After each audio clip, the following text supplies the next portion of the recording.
Hello, everyone. My name's Brody, and on today's episode of Brody's Learning Adventures, we'll be learning about objective summary. Say you just got into a water fight with your brother in the backyard. It started innocently enough. He asked for a glass of water, and you brought it over, but you tripped and spilled the water all over him, so he picked up the garden hose and doused you. Of course, you grabbed the garden hose and doused him. Then your mom arrives. "What happened?" she asks. "He's the biggest jerk in the world," you might yell. "I didn't do anything," your brother might yell back. Neither of you is giving her a summary that is objective. Summary is a brief account or review of something, and objective means without personal opinions or judgment. An objective summary excludes personal views or attitudes.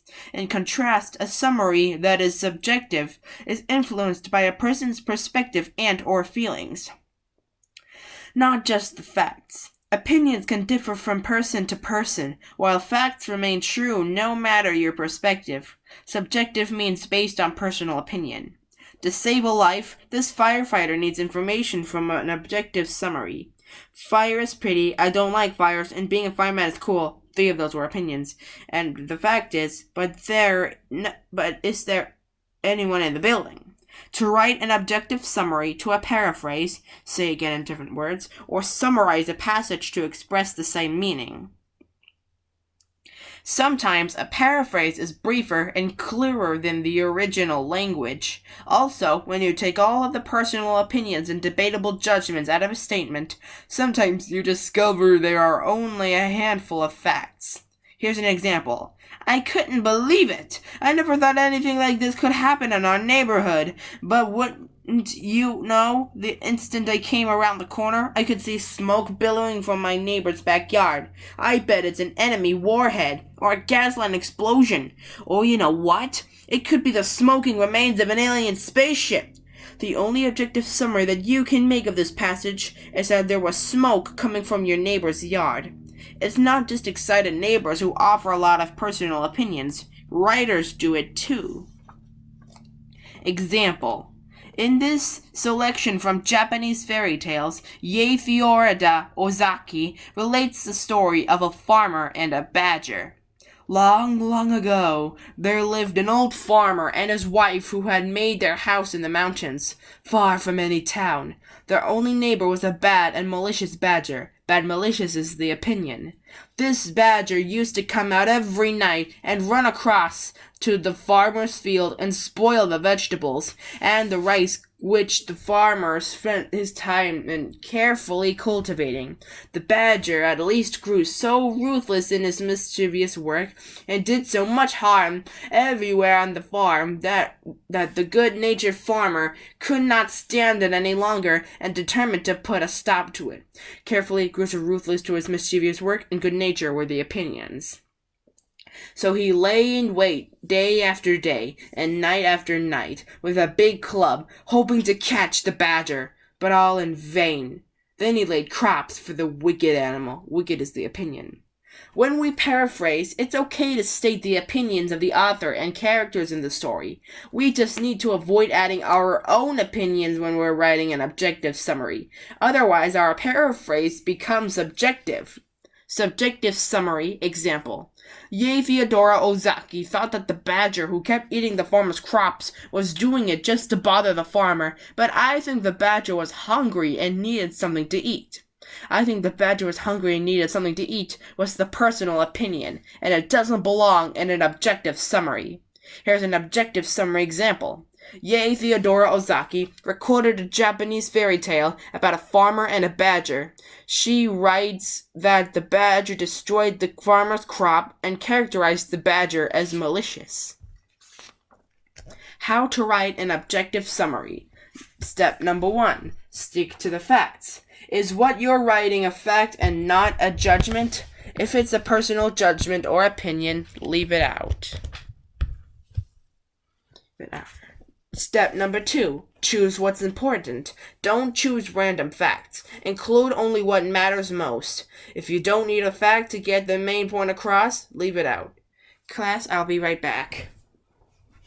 I gotta go. take care of some business.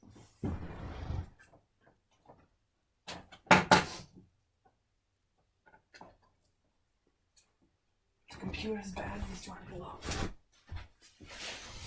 Okay, where were we? Alright, now step number 3. Put it in order. What's a clear way to explain what you just read? Start at the beginning and make sure everything's in the right order, all the way to the end. Often chronological order is best, but not 100% of the time, so you be the judge. And step number 4, check your facts. When you're done, check what you've written against what you've just read. Can you find a source for everything you've written? If not, leave it out. Here's a quiz to see if you've been paying attention.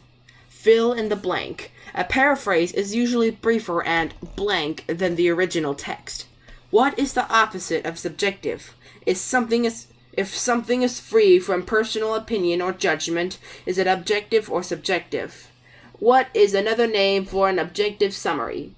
Is the following sentence an objective summary? I didn't like any of the racers I saw at the track this weekend. True or false? A personal opinion is your personal attitude or taste.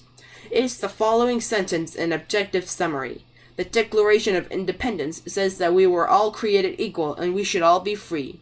True or false? An objective summary should clearly state your own opinion.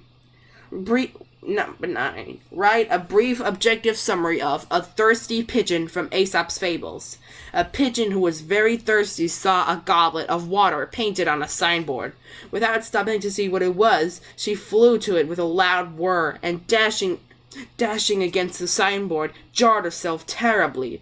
Having broken her wings, she fell to the ground and was caught by a man who said, "Your zeal should never outrun your caution." 10. Paraphrase A Thirsty Cow from Aesop's Fables.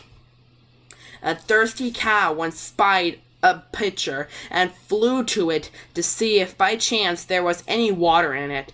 Then, when she looked in, she saw that there was no water, but that it was so far from the top that she couldn't reach it. Though she stretched her neck as far as she could, she stopped and thought to herself, "How shall I get that water? I am perishing with thirst, and there must be some way for me to get some of it." Some pebbles were lying on the ground, and, picking them up in her beak, she dropped them one by one into the pitcher.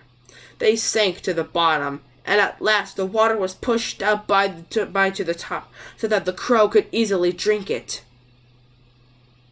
"Drink it. Where there's a will, there's a way," said the crow. Thirsty crow. Check your answer. Pause the video now to think of the answers for yourself. On to the answers. Number 1, clear. Number 2, subjective. Number 2, objective. Number 3, objective. 4, paraphrase. 5, no. 6, true. 7, yes. 8, false. 9 and 10 have more than one correct answer, just in case you didn't know. Number 9, a thirsty pigeon flew at a goblet of water painted on a sign and injured herself. The man who picked her up warned her not to let her zeal outrun her caution. And number 10, a thirsty crow dropped pebbles into a pitcher and raised the level of the water so she could drink it. The water conveys a lesson: where there's a will, there's a way. Be sure to like, comment, subscribe, and hit the notification bell so that way you won't miss any of my new episodes. This is Brody, signing out.